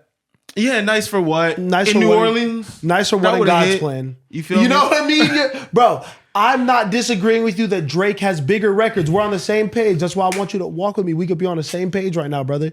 Let me see something. let me check Apple Music. There was no chance Jay-Z was booking Drake to do this show before Kendrick, regardless of the beef. Run it back, like there's no way that he's booking Drake first. I think I disagree with that point. Yo, but it's all good though. Tour performance videos. I don't want to argue. I don't want to argue for Drake though. It's not about arguing for Drake. You're arguing that Kendrick couldn't have done a Super Bowl without the beef. That's what's crazy to me. No, I'm saying that Kendrick is not doing it in 2025 without the beef. He can do a Super Bowl, and we disagree. Doing it that soon. And we disagree, but we can move. Bro, that's a crazy thing to say that the beef wasn't the reason he was doing this. I think that's a big reason. I just think that he was also top of mind regardless. But we talked about Drake a little bit. Let's get into the new music. He's dropping on Valentine's Day. Him and Party. I'm really excited for the project. I know we just did the whole hate thing, not like us, whatever. I want the slaps from Drake always. And I think him and Party are going to deliver a great album. Yeah. I'm really, really optimistic about it, given I didn't love the first single. Or the first snippet that he did of them walking through the strip club or whatever club they're in. I didn't love that one. The second one outside the wedding chapel, though, fire. And then I thought the promo video today with the dude trying to say to his shorty that he loves her was pretty funny. I enjoyed that. Lean into the Canada shit, make it goofy. I like that. Yeah. Yeah, I'm excited too. I don't think I'm as big of a PartyNextDoor fan as either of you guys are, but I also want the slaps from Drake. I'm the biggest Kendrick fan in the world, but like I'm also tired of the fuck Drake agenda, the just Drake being dragged for like years. Like this is an artist that like his music is like fundamental to me as a fan. And, I don't want him to go away forever. I want more, I want more hits. Yeah. We'll see. I'm not getting my hopes up. I think that, like you said, the first snippet wasn't great. And the second one was good, but I don't know what to expect. It feels more like mixtape vibes. Yeah. And obviously Drake has the ability to deliver a fantastic mixtape, but I just don't know. I really feel like their last collaboration was lukewarm to me. What was it? It was on For All the Dogs. I'm blanking out on the name, but it's the one where he says, I think I'm bi because you're one of the guys. Oh yes, I do remember. It's lukewarm to me. It's lukewarm. But before that, they had what? Loyal. Yeah, they had Loyal on the Party album, which is great. Obviously, Party was on Views. I mean, they've worked together a bunch of times. Yeah, for sure. And Party writes for him all the time, and he writes for Party. Like, but I'm just saying, bro, we need a strong offering. We do. No lukewarm, whatever you did. We last do. time. Now, I take almost a different stance from you though, because all that you're saying is true. He needs one. Like, it's now more than ever Drake needs this, and I think that this is. You can expect exactly what you know exactly what to expect with this. Drake and Party is gonna be straight R&B music for the girls. Obviously, I think it's gonna be dark. It's gonna be moody. They obviously are gonna get that Toronto vibe with everything. Like, I just think this is a safe pocket for him to operate in because you're not competing with Kendrick or any of that conversation or doing the rap shit. You're out of that world now completely. Go make the vibes. Mm-hmm. I think it's gonna be good. I really, really do. I don't know who they're working with from a production standpoint, but it feels just very classic. Mm-hmm. I think this is going to be great. I hope so. We'll be here. We'll be here listening to it. Tune into our live stream. I liked the promo video. I thought it was funny as well. And I think it's a good sign that Drake needs to stay there. Funny, a little corny. I know you guys were talking about it on your stream, but like not like almost in an endearing way, like like making fun of yourself. Because I think that was the moment, not the moment, but when I was watching that video, I was like Kendrick and Drake are so different. Yeah. Because I was like, can you imagine Kendrick ever putting something like this out to promo an album? A little bit though. No, he would never do anything close to this. I think he'd do something funny, but not like that. That looked like sketch comedy. You know what I mean? Like that shit. He comes from that world. Exactly. I was gonna say, I think Kendrick would definitely do a Chappelle Show inspired sketch to roll something out in a tasteful way. I think there's, but it would be art. It'd be art. There's something. This was content. You can't do that. You can't do that. I disagree with that. Okay. What's the difference? The visual, the way it's shot. This was zooming in on people like we zoom in on YouTube videos. I could have directed this video. If somebody wrote that script for me, I could have directed that video and I could have edited that video. But that was the intention. And I am the definition of an amateur. Yes, but I think it was intention. To make it look like an amateur piece of content? Yeah. Honestly. Okay, and I don't think Kendrick would ever intentionally make an amateur piece of content. But I think he's playing into that narrative. So I think that if he was doing this out of necessity or out of laziness, then yeah. But Drake has enough money and has worked with enough people to make things look how he wants to. And he gave us 2 visualizers before that were high quality other shit. So I think him doing something like this on purpose because he wants to have a certain feel is artistic in his own way. It's a different type of comedy. It's a different type of vibe, of course. And it may not be our favorite or something that we think is as good, but I'm not going to not call it artistic. You know, this is just who Drake is. Yeah, well, I guess it just changed. It changed what I'm expecting from the album just a touch. Really? Why? Because if that's, like you're saying, this is the art direction. So what? The art direction is DIY content? No, it was a joke. No, but I agree with Spencer, though. I think that there's always, when it comes to Kendrick, and not to gas him, but when it comes to Kendrick, there's always something a little bit either darker or a little heavier to whatever content he's putting out there, even if it's funny.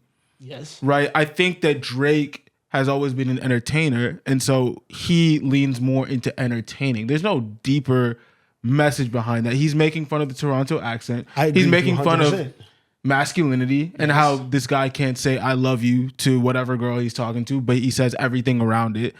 But I don't ever feel like, and not that he can't go there. Yes, I know. But what Spencer is saying, or what I interpreted, is that usually when Kendrick puts something out there like that, even if it's comedic, there's like another side to it, another layer. This is more like surface level, funny sketch comedy. For sure. That's all. Yeah, that's and intentionality in art direction. I don't want Drake to be funny at all on this album. Now is not the time for jokes. Your career is the lowest it's ever been. And also an album with PartyNextDoor is not a time when you should be making jokes. You know what I'm saying? Like be so serious right now and make slaps. And he dropped 2 snippets. Yeah. That were all of everything that you just said. Facts. And now Drake, who has always been comedic, always pandered to people who are not.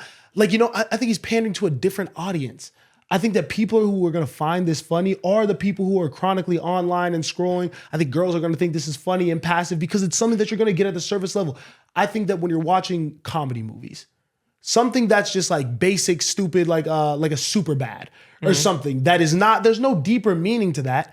It doesn't mean it's a bad movie or not artistic. No, it's a great movie. It's just a different type of comedy than say a Jordan Peele comedy. Totally. Which is going to be funny, but also has layers of talking about social commentary and things like that. Totally. I don't want social commentary. I don't need darkness. Yes. But I don't need jokes. Why? And because that's not, like you said, that's not what the album is going to be or what the first two snippets. And I think I just really respect artistic marketing and having a concise art direction and brand vision across all pieces of content that are used to roll out a body of art. Do we not understand that this nigga put pregnant emojis as an album cover? And I don't want that. This nigga has always been. We never had a problem with it. Well, clearly we did. Drake for all the dogs. Look at he was getting too unserious. And so snap out of it, bro. Snap out of it. Be serious. We want you to win right now. Life is Good music video. When he's like in the Apple store moving around with Yachty. That was funny. He's always done the jokey joke shit like this though, And that's not a reason that you should keep doing it right now. That's all I'm saying, bro. Just because it's what you always do, now is maybe not the time to do what you did for the last 4 years that had an audience that couldn't have been more in love with you, disenfranchised for the first time in your career. Because we all felt it. It wasn't just the Kendrick Drake beef. Yeah. We all felt it from For All the Dogs that he was losing us. So then do something creative, which I thought this was. Make it actually funny, which I thought it was. Make it authentically you. Mm-hmm. We've all been talking about Drake. Who are you? What is this culture that you're actually attached to? This is literally Toronto culture. Using his accent and everything. I don't think he could have done something more authentic to who. This is authentically Drake. And that's all I think we've been asking for months. From everything, like beginning I don't think that's what I've been asking for. Really? You haven't been wondering about authenticity? That was the whole crux of what Kendrick was saying on all these disses. No, I mean, I think Kendrick was saying that he is like fake. And you're not happy with yourself. Yeah. This was Drake saying, this is exactly who I am and I'm leaning into it and I'm proud of it. All right. And it was fine. It was fine. It was fine. No. I mean, I led with it was fine and I thought it was funny and I just don't think it's a concise art direction. But you took it to an argument. I am confused at the 3 different trailers. They all gave me, the first 2 kind of matched, but the third one was very different in terms of direction. The first 2 were super moody. Then the third one was very like comedic, fun, light. I don't know what this album's about. And that's my problem. I don't know. It just feels to me like we're overanalyzing a little bit. I think we just need to take it for what it is. And again, like we know what the direction of a PartyNextDoor and Drake album on Valentine's Day is. Great art should be allowed to be overanalyzed. And you should be able to find new things. And marketing is art. And every piece of content that you drop, we saw a perfect example with Kendrick rolling out the Superbowl, with Kendrick doing everything last year. You know what I mean? So to me, this just isn't great yet. And I'm not getting vibes that it's going to be great. Please let me be wrong. Let me be wrong. I'm interested to see what this cover art looks like. I think Party has some redemption to do in terms of the cover art too. I think it's going to be one of those, the flashing symbols or whatever that have happened at all the end of the promo videos. Yeah, you think it's going to be one of those and that's it? Yeah, probably just words or something like that. Like just that across the black screen or whatever. I don't think it's going to be anything too overcomplicated. I hope not, because both of them, Drake and Party, do some crazy shit with They do some crazy stuff, I worry bro. for them. It kind of ruins, like Drake. I wish that Drake's best album cover was either Take Care. Actually, no, he went on a little run. Yeah. Take Care, Nothing Was the Same, and I'll put Views in there. Those were his best album covers. After that, it just went downhill. I was going to say, I don't think I like any of Drake's album covers. Nah, those 3 are... The one that I actually like is More Life. I think that one's hard, just because that's his dad, That one, I like that one. I like the vibes of that. I think if you're reading this, It's Too Late is a great cover. But it doesn't match. Bro, like what is that? Okay, can you explain why that's a good one? Yeah, wait, what? I just think it's like a cool vibe. Like, but then you want to, and that's what I'm saying. Overanalyze that art, nigga.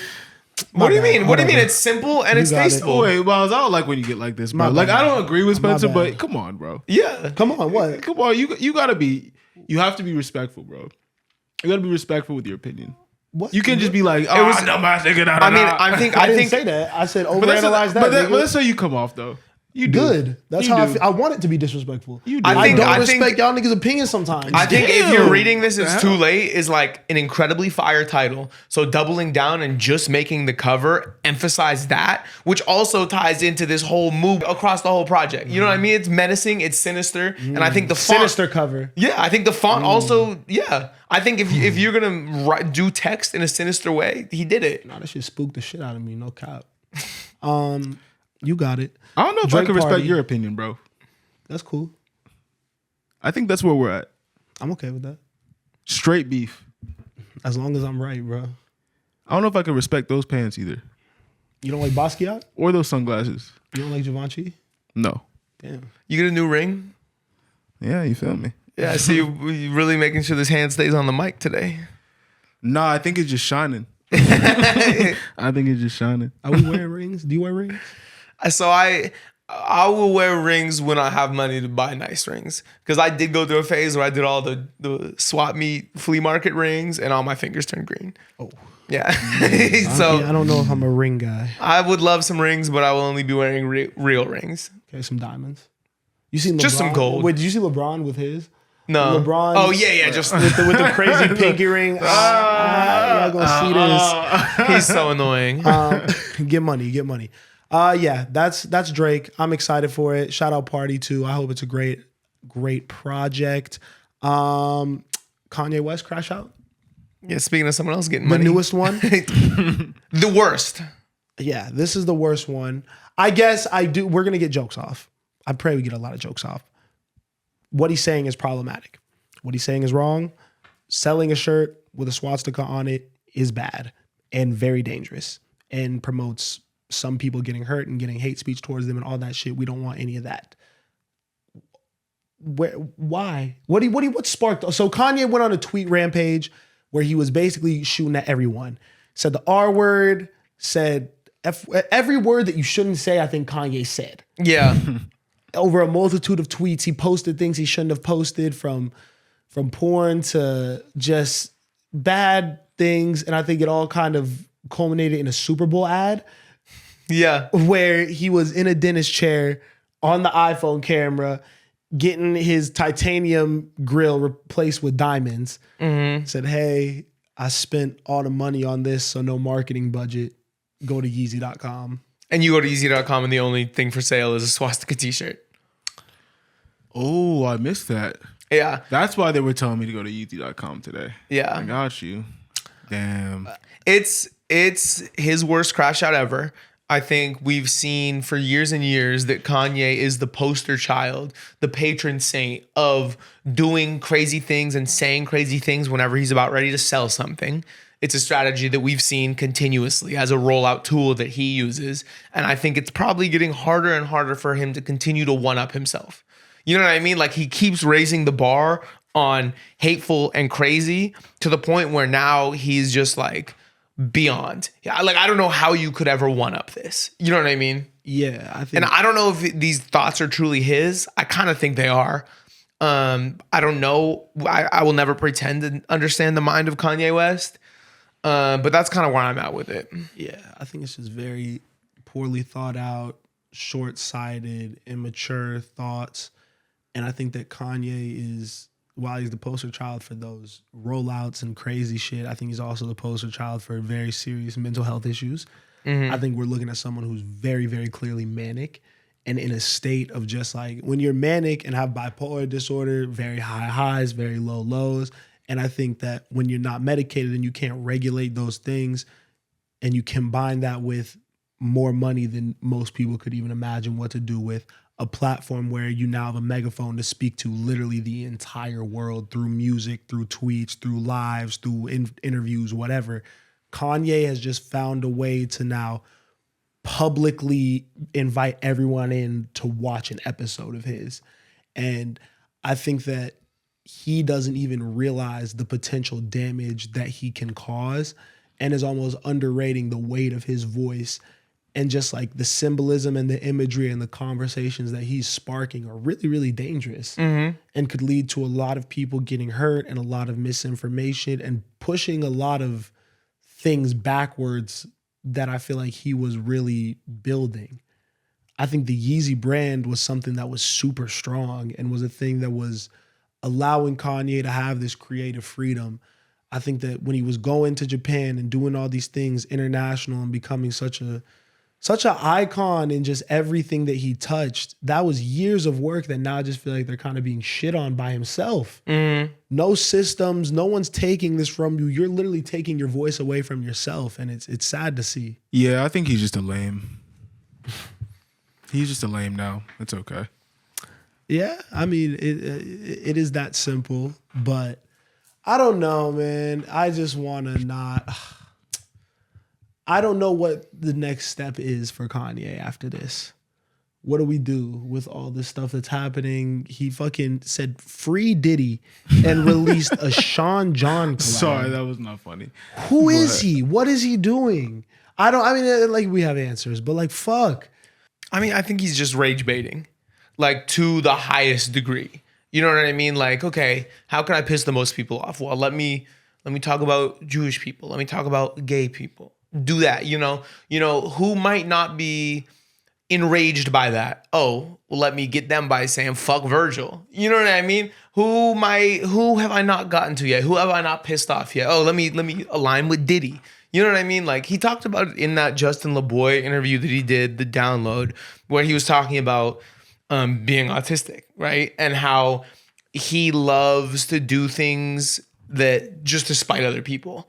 If everyone says you can't do something, that makes him want to do it.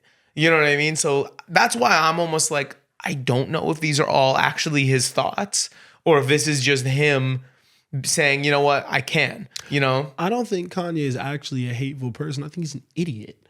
I don't think he's the most, and let me not simplify it because I think he's a smart person. I don't want to downplay it to stupidity. I think really immature. This is like a little kid who's like trying to poke at you all day and like takes it a little too far and like crosses the line, you know, and it's not a little too far, but it's like, you know, just a kid who knows no boundaries. Yeah. And someone who's just like, again, like the platform is really, really big. And like, what the fuck is Justin LeBoy? Who is he? Why is he around him? Who's in his inner circle? Yeah. When Justin LeBoy's in your inner circle, I think that's how you know you're bound for a crash out because that was the nigga who was right next to Diddy. Justin LeBoy is gone from Diddy to Kanye. Was he next to Diddy? Was he next to Diddy? Yes. I didn't know. He was doing he had his show on the fucking Revolt TV. He's mad close. Oh, he did have. And Diddy's son was a co-host. I don't even remember that. The Revolt show, because he did have a show before the download, right? Yes. And it was on Revolt? Yes. Okay. Yeah. Actually, yes. No. Yeah. Respectfully, Justin. Yeah, with the light-skinned dude. That's Diddy's son. Ah. Yes. Diddy Jr. Yes. Diddy Jr. Diddy Jr., bro. So Justin LeBoy is clearly the problem. Yeah, and did I see Kanye at the Super Bowl with Northwest and Antonio Brown? Did I make that up? You know, he can't be around Antonio Brown. Bro. Antonio Brown can't be close to Kanye. They're on the same type of timing, though. And it's like, what does your daughter think of all this? She's old enough to have a phone and to be online. What does she think about the porn you're posting? That's what, again, you know, that's problematic. Because I do always want to give Kanye the cop out of he does seem like a really good dad, especially to North, and very present and very nurturing and like uplifting. But you know, that stuff's not okay.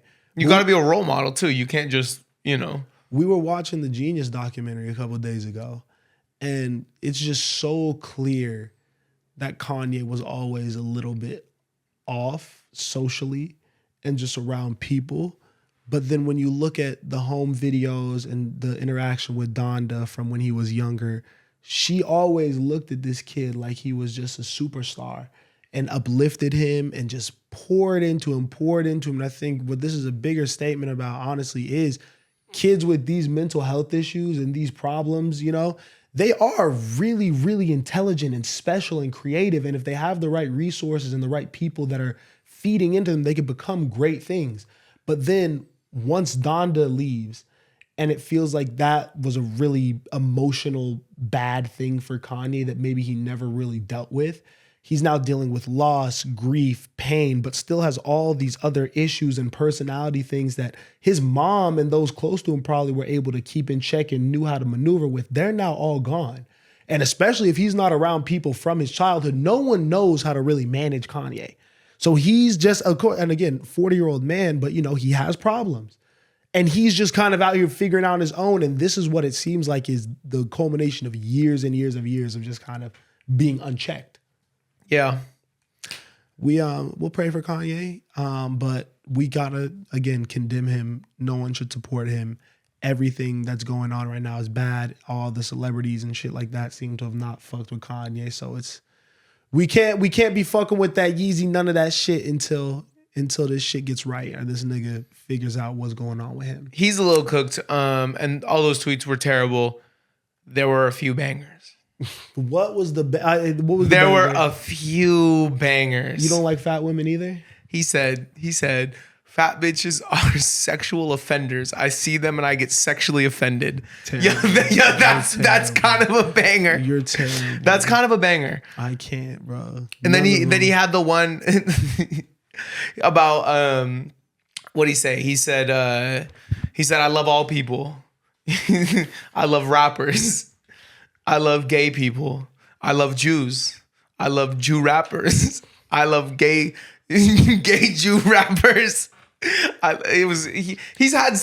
He's funny, bro. It's like these terrible people, you have to like be able to, you don't have to be able to. I like to be able to separate myself from how terrible they are and laugh at them. Like I've come up here and said that I think Donald Trump is an evil person, but dude's funny.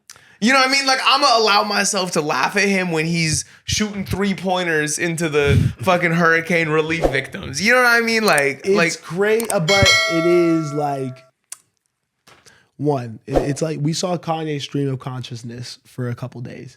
I don't think he's been sleeping. Yeah. I think we've literally seen every thought that has ran through Kanye's head for the last couple of days. Mm-hmm.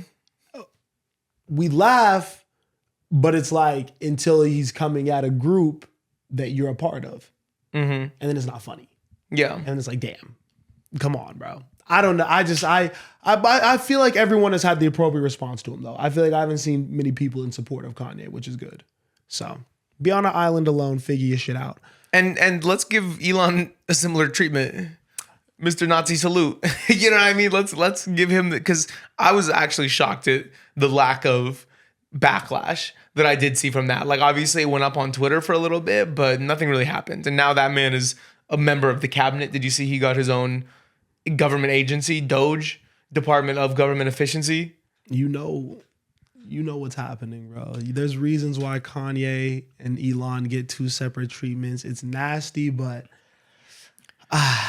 yeah. And I mean Kanye obviously what he has said has been much worse. Yes. But I think they might be connected. Yeah, I'm not gonna lie. Why they be around each other? Why was Kanye around them niggas? Why did Kanye start getting weird when he got around Trump? Yeah. I mean, there's a lot of things that seem like they're connected, like the fact that Elon is the one that's basically greenlighting, or I did see Kanye got banned finally, but he was the one basically keeping him up, and Trump or Kanye's tweeting about Elon. Elon's a real one. Appreciate you, Elon. And they both happen to be going against one group of people harder than anything else. You know what I mean? It does seem it seems like something's in the air. It's sus. Kanye's dumb, bro. Yeah. If he had just kept quiet for a little longer, he could have been in the White House. But yeah. And like probably like 2 years of silence, he could have been in the White House. I think you might be right. Like, yeah, forego all the shit we talked about is terrible, but like that's a reality. Because look at all the people that are being appointed to like Donald Trump's cabinet now. Yeah, they're just his homies. That's crazy. Osei could see. So I'm just getting down the Osei things from the episode. So you could see Kanye as president or in the White House, but you couldn't see Kendrick doing the Super Bowl this year. Two different thoughts, but yes. I mean, shit. To think that Trump will put Kanye in a position of power is definitely not far fetched. Maybe. You seen the other bozos up there. Yeah. Well, on Twitter, while Kanye was doing all that, we also saw something that was even more funny, even more entertaining, and not in English. Osei, Montoya, how do you feel about him? What's his whole story? Have you gotten a chance to tune into his TV show? No. So the Montoya Por Favor series, Temptation Island Spain, is not available in the US, bro. But it was all over Twitter, and that joint was funny as hell, bro. Yes. Yeah. So for those of you that don't know, Montoya is a reality TV star who had to watch. I guess he had to watch his girlfriend have sex in front of him with another man. Well, so this is like Love Island, it seems like, for like Spain. Yeah. And we have no context of who this dude is. We just get brought in on the regular island shot. I'm thinking this is an elimination episode, something, right? And off jump, you could everyone could tell what's going on. I think that that's what's so beautiful about this clip. You don't need to speak the language to fully understand the horrific events that are about to ensue. Yep. This man is sitting with the host of the show, watching on the screen his girl laid up with another man. Off jump, I would have lost my mind. This man licked his woman's face. Yeah, that was pretty crazy. I'm walking out at that point. I'm not watching this. Yeah. I'm not subjecting myself to that type of torture. I'm gone. I don't give a fuck what you're paying me. I'm running into the ocean at that point. Montoya proceeds to just scream and shout at the video, knowing that it's about to go down. Now, I know that Montoya has fucked up in the very recent future. There is no way that your girl is doing this and you're watching it on camera unless you've made a grave mistake. For sure. Montoya knew that he had fucked up and he was going to have to deal with his consequences. And his girl proceeded to get mounted or mount this unnamed man in the video. And Montoya sees what's about to happen as they're about to engage in sexual relations and is just falling to his knees, crying, shouting words in Spanish that probably are not all TV appropriate. Probably not. And then as they begin to have sex, he sprints away, but not into the ocean, not to leave the island, but to their bedroom. Yeah. Montoya is hitting 4.2 speeds. I'm talking like NFL combine. This nigga's about to get drafted, like boom, boom, boom, boom, boom. And it's just cutting back and forth between Montoya and this girl rabbit fucking this other random nigga. And insane scene. Just shouting, and you see the cameraman, the reality host goes, Montoya, por favor, stop. No. He's too far gone. The cameraman can't keep up. At a certain point, he's just swinging the camera, not even getting shit on. Yeah. He eventually gets there. They did it already. It was over. She comes out. But yeah. Are you guys watching this show? I'm not gonna lie. If I could have found it in the US, the next day I would have watched it for sure. Yeah, I need to know what's happening. But what are you doing in that situation?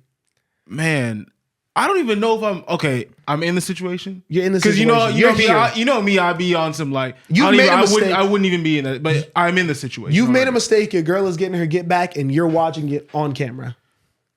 Ooh. America can see you. I'm probably pulling a Montoya, bro. I'm definitely falling to my knees. You shout? First of all, of course. You bro. raise your voice? Of course, bro. No, and fall to the knees? Bro, and this is why I respect the man, bro. The only thing you can do, you're on reality television, bro. The only thing you can do is crash out. Yeah. I assume there's a monetary prize. No? Yeah. And I assume that everybody knows that the person that causes the most drama, that is the loudest, that is the most vibrant, is going to win. Yeah. So I'm going all in, bro. I would have jumped in the ocean. Swim away. I would have swam away and then swam back to shore and then fucking, it was a woman. I wouldn't have done that, but I would have, I was going to say I would have slapped the host in the face, but it was a woman. Hey. Wouldn't have done that. I would have ran to the host, given her a little shoulder bump, ran away. And then I'm going to check the host. And then I'm going into the room and I'm fighting, bro. Nah, that's anyone. Why. I'm fighting anybody. Why? You can't fight, bro. It's not his fault. You have to. What did he do wrong in that situation? You have to protect your honor, bro. All he did was catch some. Yeah, but it's TV though. What are you doing? I think if I'm there, I might honestly just turn around and hit one of the other guys that's sitting there watching her get her shit clapped. Now you're dolo. It was just host, you, TV screen. Oh, there wasn't. Oh, I'm breaking that TV. I'm fully destroying that TV. Turn that TV off. Turn that TV off. Because my initial response was, I have two things. If I really love this girl, Like, this is really wifey, like my queen. If I see my queen mount another man, I'm not screaming on my phone to my knees, turn around, walk away, I'm off the show. Whatever prize, nothing, I can't do it. If I don't really care and I'm doing it up for the cameras, I'm picking up the chair and I'm smashing the TV. Yeah. I'm going crazy. You know what else would have been a good move? Is just start macking on the host. That's hilarious. Just start making out with the host. That's hilarious. I think that would have been a good play. The last thing you could do is run to them. Yeah. Running to them is crazy. I love the drama. I gotta do it. So did you go down the rabbit hole? Did you guys? Any of you go down I've been getting more clips on my timeline. I did the whole thing. So Okay. I saw the lap dance. Oh, that yeah, got the lap Montoya dance. in trouble. Yes. Montoya was in the wrong. Montoya It was a crazy lap dance for sure. all sitting on the face doing the Montoya. Bad decisions. Yeah. Then you see the clips after where she's like, I want to go home. Take me home. I don't want to be here anymore. First of all, you're crazy for even looking in my direction after doing that. No, we are not going home. I'm going home. You will stay with this man who is now your husband, apparently. And then next episode, laid up with the same bro, and he's playing the bongos on her ass. Oh yeah. In the hot tub in front of Montoya. At this point, Montoya has no respect. Is that the next scene? The next episode, no one respects Montoya. Oh no! Wait, I've seen 1,000 clips of Montoya just watching this girl just be with this other nigga. but is it the same dude or a different dude? Same dude. Oof, yeah, that's crazy. She been liking this nigga. Damn. I don't know. I'm glad it came She's on fucked up. Bongos. She's all the way backwards. But no, let me ask you a question. Wait, the though. lap dance just like It was crazy. but they didn't fuck, right? Nah. No, they did. Oh, no, the guy? not Montoya and homegirl. Nah, but No. it was looking. You gotta watch it. It's It's not cheating until you bang. You're a problematic guy. You're a problematic guy. It's an interesting statement. Keep But it- I have a question though. Go. It seems like every year something like this goes viral. So I want to ask you, this situation, would you put yourself in this situation or the Omalay stage dancer situation? Which one would you prefer to be in? Omalay stage situation. Definitely Omalay stage. Why? Your girl just got fucked on TV. Well, actually, no. Your queen just got fucked on TV. I would rather be a Montoya. Your queen. Well, because like Osei was saying in the beginning, if you're in that situation, these are two, like, I could be caught at an Omalay concert with my girlfriend. Yeah. But I would not be caught on Temptation Island. And I think if I'm signing up and attending Temptation Island, I might have an inkling that something like this might happen. Exactly. But the Omalay shit was very real. Very real. That was I see some what real you're life. saying. Like my girl just got stolen by this artist and I don't know what to do. I see Yeah. what you're saying. And even though, man, we later learned they weren't dating for that long, whatever. But still, that's embarrassing. if you Man's really went love viral. your girl, then yes. Well, if you really love your girl, Temptation Island is the worst. Yeah, bro, why are you doing that? But if you don't love your girl, then I'm saying the Omalay concert is probably worse or if you're in a new relationship, because then that's just embarrassing and that hurts your pride a little bit. But if you go into Temptation Island, Montoya was on bullshit. Montoya deserved everything that came. And to he him. also and again, it's not the same thing, but he made the first move. Yeah. You feel me? Yeah. We don't know what happened at Omalay. I think that girl was just going.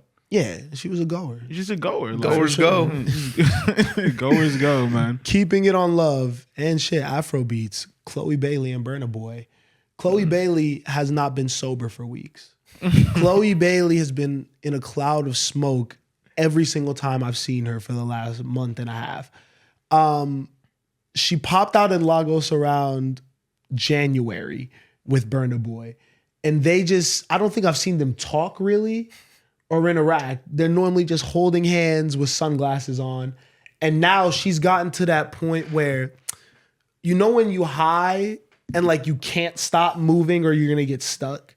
So you just see videos of Chloe like kind of just rocking back and forth, like topping this, da-da-da-da-da. Like she's on another She's planet. smoking that rapper weed. But high on love. You know what I mean? Do you support the new relationship? You know what? I like this look for Burna Boy. I'm not sure what's going on with Chloe Bailey.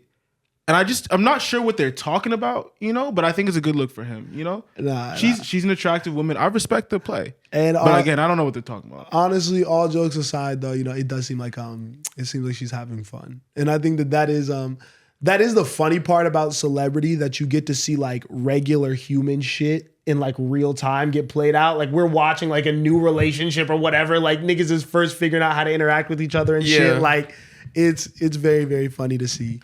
Now wait, Halle is the Little Mermaid, right? Yeah. And DDG's baby mama? Yes. Okay. And then Chloe was the one who was with Gunna. Oh Yeah. Oh yeah, okay. So did she upgrade? Yeah. No hate to Wanna, but pre-jail fat one versus Burna Boy? The African Giant? Definitely upgrade. Calling that nigga the African Giant is crazy. the boy? Nah, he got one, you know? And then Ashake is dating India Love now too. Yeah, they're just doing anything out here. Hey, respect. Get your money. Get your money. I mean, are we gonna do we do all the love stuff? We got a lot of, it's Valentine's Day. Yeah. You know, so love is in the air. Except in LiAngelo Ball's household. Cause he it felt like his wife got a press release from LiAngelo's team.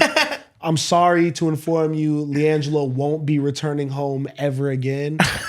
He got a new woman pregnant, is gonna continue on that life, you know? She signed him to the max. You know what I mean? He's been signed to a max contract, 18 years. Yeah, it's pretty, you're done. It's locked. You're finished. Yeah. Even though he had 2 children with this other girl.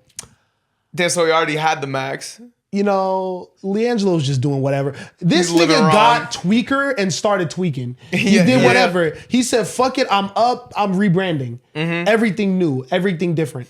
Rebranding to a rapper is so crazy. Rebranding into a rapper and leaving your baby mama as the first move is nasty work. I mean, but like I was talking earlier in this episode about how I respect like artistic marketing. This is what I want to see. When I'm talking about every move I see, every word that comes out of your mouth, all falling in line to this greater artistic vision. Embody your music. I might not agree with what Jello's becoming, but he's doing it well. He's living his raps. And I respect that. I respect that. My question is, so, and again, I love my queen. No, what? No, I'm contextualizing the question. Yeah, me too. In LiAngelo Ball situation. Okay. Oh. You just went from, I'm about to be an overseas 6th man in China. And now I have Billboard charting single. I just like was in a video with Wayne. I'm up right now. And my family up too. You look over at your wife one morning and you like, I don't know if I'm feeling this. You know, she argued back at you one too many times. Mm-hmm. Do you choose up and leave or do you stay loyal? Never. I stay loyal. I've seen Shark Tales, bro. When Oscar chooses up for that sexy little fish, Sasha or whatever her name was. Sasha didn't love Oscar. No, she didn't. She just loved the money and the massive lava lamp that he had in his new aquarium. She loved a Wayne feature. You know what I mean? She like, don't love Jello. She loved G3. No, that's that story is ingrained in my brain. So I think, you know, I would stay true always. Stay loyal to a fault. You stay loyal to your queen? How old is Jello? 25, 26. I'm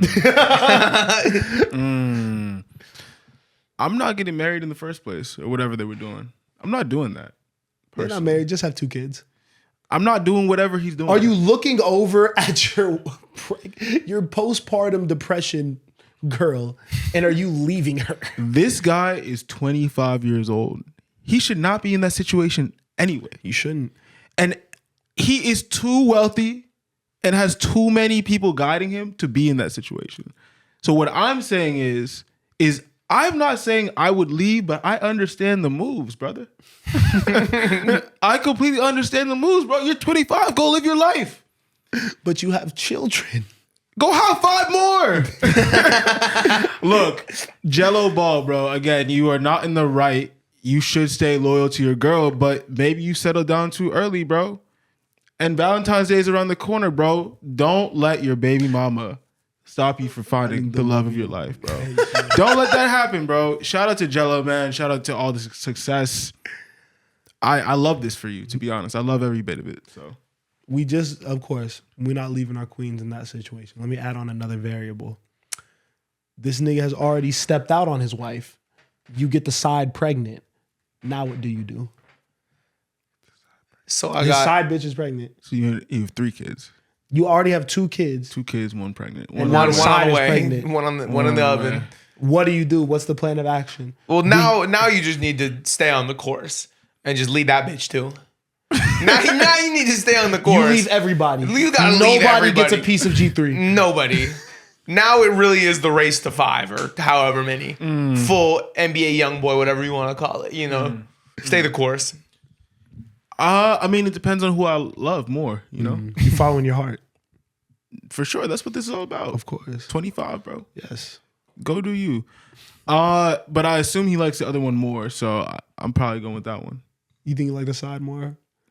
That's a black queen, right? I'm not gonna lie. Yeah, I was gonna say I'm not gonna lie. No hate. Again, Jello, what you're doing is wrong. We don't condone this. We're podding right now. His old girl looked mad annoying, bro. She looks like the type who has a problem with everything. I mean, bro. I don't want to say it, but yeah, didn't seem like the move. I know she nagging, bro. I know she's nagging, bro. And apparently she like, and of course the drama comes out, the new baby mama speaking. She's like, and that bitch is racist and her family racist. That nigga's just trying to get away from her. You stupid bitch. We hate you. Yo. Oh God. Shit. That's what she said, not me. These are not my words. Okay, I don't know gotcha, this, bro. gotcha. I'm just Paraphrasing. I read the Instagram, or I saw the Instagram live. But yeah, we praying for y'all. Keep the homes together, man. Let's lower that divorce rate in 2025 in America. Speaking of which, Valentine's Day. Okay. Any plans, guys? Yeah, I want to know his plans. Oof. It's a big weekend for me, bro. Yeah. Okay. Big weekend. I'm going to the Bay. And I'm going to All-Star Weekend for the first time. Being an All-Star Weekend Clap it up. on Clap it up. Valentine's Day. Clap it up. That's clap the it most single place. That is Clap it the up. most single place. You And can hear be. me out. I usually don't like to do things on Valentine's Day. Like, unless I'm with somebody or like, you know, like in a relationship or seriously talking to somebody, I'm not doing nothing, bro. Yeah. My parents always get me a little gift on Valentine's Day, some chocolate or something. I be hearing shit from you, and I'm like, damn, this nigga's really loved. Yeah, so Like you was raised around mad love. I a think lot of love. Yeah, It makes whenever I hear things like that, it like you make a little bit more sense to me. You don't get a Valentine from your parents? No.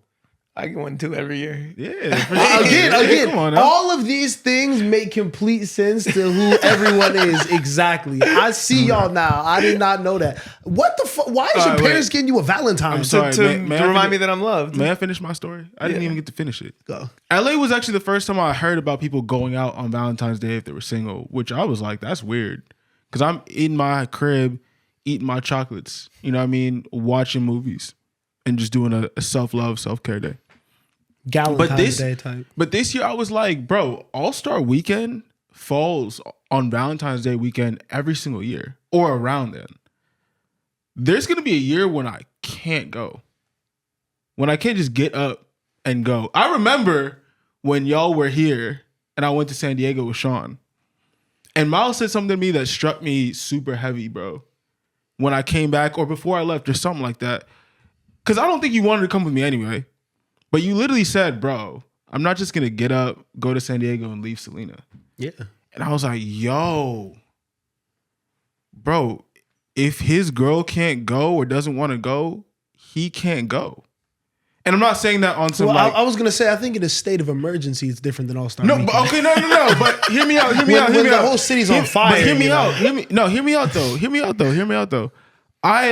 I can just do that. Like if I had a girl here, like I couldn't just leave. I'd have to ask her, yo, what are you doing? Like, do you want to come with? Or, oh, let's go this place or where you stay. I'd have to be concerned. For about another Valentine's Day, person. yes. No, but I'm saying for the fires. I'm drawing it back to Valentine's Day. Oh.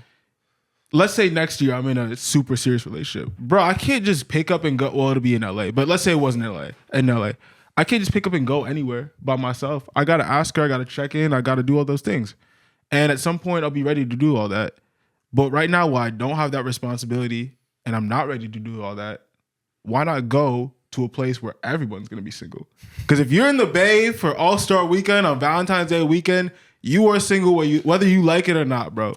Whether you like it, whether you have a 5-year relationship, a 5-month relationship, a 5-day relationship, you are single for that weekend. For sure, bro. You bring your girl to the All-Star Weekend? Yeah, I would. Right. Yeah, I would. Cause see, I'm on the same timing as you because I feel like Kaiten don't really care about basketball, right? She like it. You know what I mean? Like Selena likes basketball, but Selena doesn't want to be at All-Star Weekend, you know? Like she's not gonna want to do all the shit that I want to do. Yeah. But because I want to go, I'd have to bring it. Because it is on Valentine's Day. Like you can't, how crazy is it to ask like, hey, could we not do could we do Valentine's Day a different day this year so I can go to All-Star Weekend? Is that a crazy ask? No, it's insanity. I don't think it's the craziest ask. I don't think it's the craziest ask, but I also know that I'm not the. I would make a bad decision and get in trouble without thinking. Wait, huh? Like if I went, like I'm the type to like think like, oh, it's fine. Like I could just ask her to do Valentine's Day on a different day and then get in trouble. Oh, you get in trouble for that. Well, yeah. I also love putting holidays on days that they're not. Like I love that. Like, hey, I'm kind of actually busy on Christmas. Can we do our Christmas here? Or I'm not gonna be here for this. Or like, hey, like I know your birthday's this day, but I have work off over here. Let's move. Out of necessity, yeah. But like something like this, as a hoop lover, I feel like your partner would understand that this is necessity. I have the opportunity to go indulge in something that like I'm so passionate about. I honestly think Caden would be like, yeah, let's do a great dinner the weekend after. Our headspaces are wrong. Yeah. We love basketball. Yeah. Osei is leaving before the fucking All-Star game is played. he don't care this about who. nigga doesn't give a shit. He couldn't name one nigga in a dunk contest. Why are you doing that? Or the 3-point contest. Why are you doing that when you know that I don't know? Well, also, to Osei's benefit, I don't think I know one person in the dunk contest. That's turned into the sorriest competition of All-Star Weekend. Would you leave All-Star Weekend before the All-Star game? You know I wouldn't. I'd be there for hoop. That's crazy. We got a pod. The fuck? You are going for the host. You know what's crazy, Miles? Is you yelling at me like I wouldn't say that myself. I already said I'm going for the host. That's easy. That's easy. But we do have a responsibility to pod. You feel me? Yes. I don't have a ticket and I'm not buying one. So unless something falls into my lap, like I'm not going. So you're just going to the Bay. I'm going to get fucking mixy, nigga. So what's the plan of action? Shit, I'm just RSVPing the mad shit right now. Like you just get to the Bay. Like Osei lands in the Bay Area, steps off the plane. What's the first thing you do? I mean, I don't have a funny answer. I'm just going to my hotel. No, I'm saying, are you outside? Like, what's the goal for day one? I'm saying. Like, day one. So I'm getting there pretty early. So I got to get through work first. And then once I get through work, probably actually, you know what? Fuck that. I'm stepping out around like 12, getting some mimosas. Okay. Day drunk. Mimosas first. I'll be with Mon. Yeah. So we'll be sipping mimosas together. You know what I mean? Then I'm going to head downtown and find the nearest bar or club that's open. Just the first one you see. The first one. Walk in. Because you know that's where the tweakers will be at. And I'm pulling up on a tweaker. And I'm saying, yo. You're channeling your inner G3. Yeah. I'm like, yo, you here for All-Star Weekend? And that's, I don't know. I don't got more for you. I really don't have a plan, bro. I'm just going. So say it's, I don't know what the dates are, but say it's the 13th, right? The day before Valentine's Day, and you're out. And you run into something, some fine shit. Of course. Some fine shit, and the conversation is fire. Okay. You know, like you're like, whoa, good vibes. You know? Are you the type to be like, hey, like, will you be my Valentine? Like, let me get you dinner tomorrow? Ooh. Like, if the right girl presented herself, would you take that opportunity? I think he would. So I think he's definitely cutting that cloth. The old me, yes. Not in that way. I would ask it a different way, but the old me, yes. The new me, no. When did the new you start? The new me started probably like 2 months ago. Okay. 2-3 months ago it started. 3 months into this. Because you know what I realized, bro? Well, it really started, January. It really started. Because you know what I realized? It's like, bro, life is for living, bro. You know what I'm saying? Like, if I met a girl the first day of All-Star Weekend and she's feeling me and I'm feeling her, we're going to exchange contacts and we're going to see each other later. Because that's how the universe works. Because especially if we have each other's numbers, bro, we're going to find each other. But it might not be at All-Star Weekend, bro. It might be 3 months later. But I can't be worried about that, bro. Because there's probably 3 more women that are also the love of my life that I got to find at All-Star Weekend. I was going to say, you know what I'm saying? What if you meet a baddie, do the exchange, get the numbers, you texting her all day, da-da-da-da-da. You know what I mean? You're at dinner, you open up her Instagram story. Why she hugged up on Kawhi Leonard? What's going on there? That's just in poor taste. How you feel? Do you continue to pursue the conversation? No, I'm leaving the dinner because she likes Kawhi Leonard. That's crazy. That's crazy. Is that an attractive man? I don't know. Well, I don't think so personally. So I hate when guys do that. I don't know. I'm straight. I didn't say any of that. I'm straight. I don't know what an attractive man is, though. Is he? I don't get a girl in here. We can ask her. I don't know. This is some annoying straight guy shit. Yeah, hyper masculine ass nigga. I don't know what an attractive man is. I don't know what an attractive woman is. Say Kawhi Leonard's cute right now. I think that all people are beautiful in all shapes and sizes. Say Kawhi Leonard is cute right now. Who do you think you are, bro? Say it right now. Things. I don't like when he demands things from me. Say it. What are your Valentine's Day plans, Spencer? I'm not gonna be hugged up on Kawhi Leonard. That's fair. That's fair.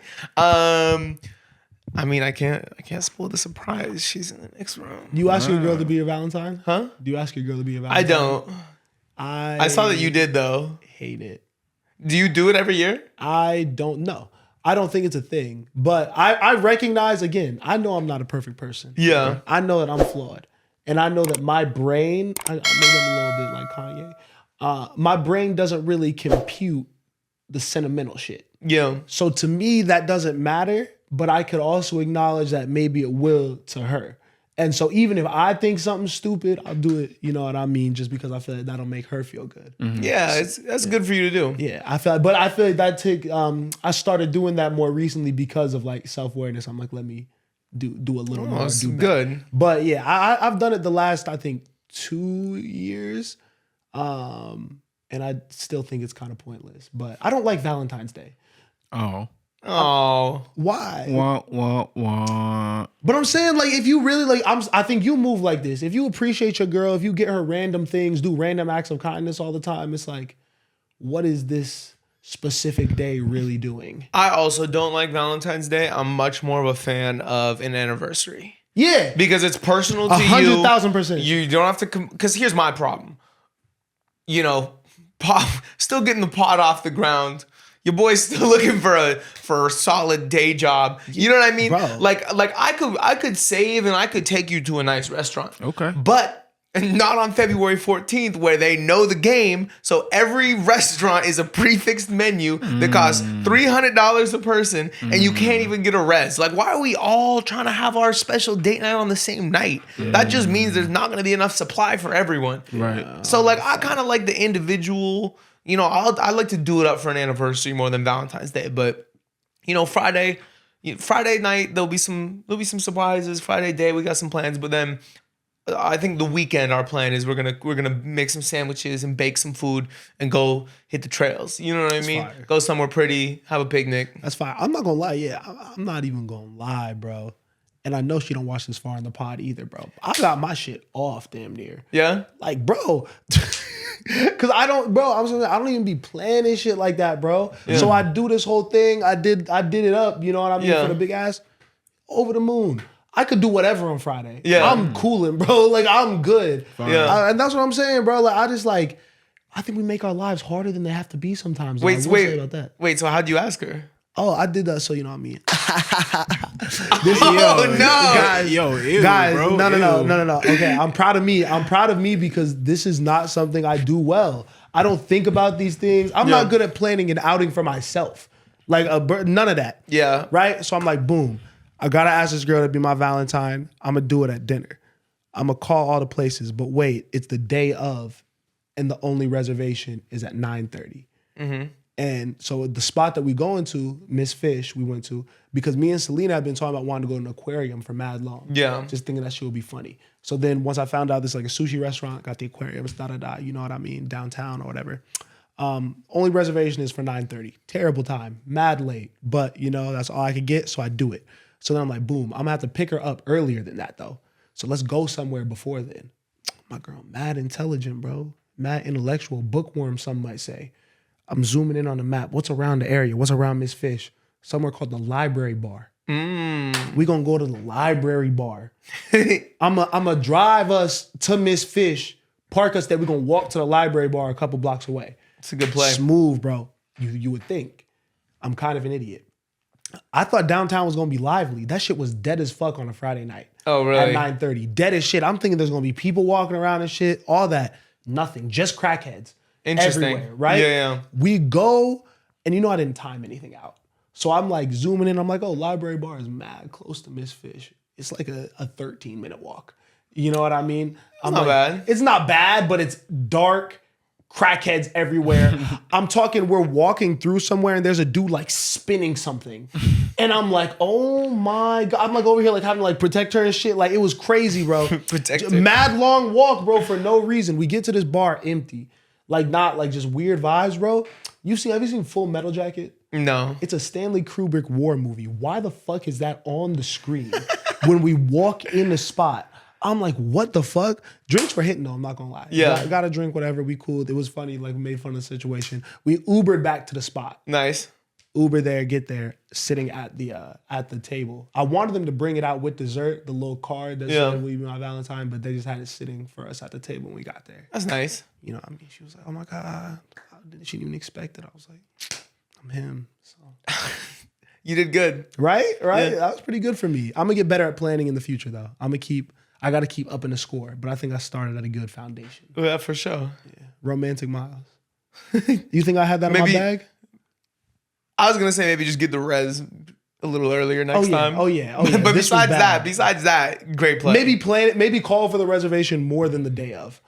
that is the next step. But that's 2026, Miles. You know what, son? I'm proud of you. Son, nigga, could never, bro. I think that's everything. If we got all our Valentine's Day shit off, we'll all do our thing. I mean, before we get out, we definitely have to pay respect. Yeah. R.I.P. Irv Gotti, a true legend. I think that what Irv meant for hip hop was, I think, a lot of what we exemplify in this. I think that Irv was a fan of the music first. I think Irv was an innovator. I think that he was also very loud, very unrelenting in his pursuit of making shit that was gonna move people, responsible for DMX, Ashanti, and Ja Rule. Like, not just songs that were obviously impactful to culture, but these were hit records. I think that he really pushed the genre of R&B forward a lot in the way that he integrated it with rap music.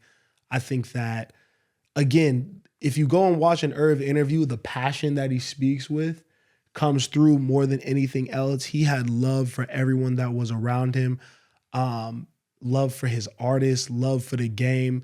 He was full of life. 54 years old is a very, very young age to be passing away. So we pray for him. We pray for the family, everyone who knew him personally. But his contributions to the game will not be forgotten at all.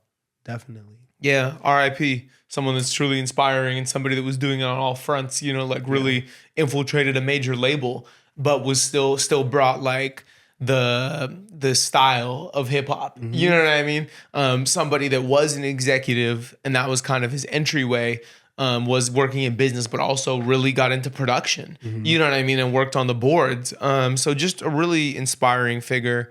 And I mean, I feel like that Def Jam core is kind of where hip hop was born. You know what I mean? And like when it really became popularized. So to lose somebody that was so integral to that community, it sucks. So RIP, prayers to the family. Bump his music, man. Appreciate him. We lose our legends very, very young.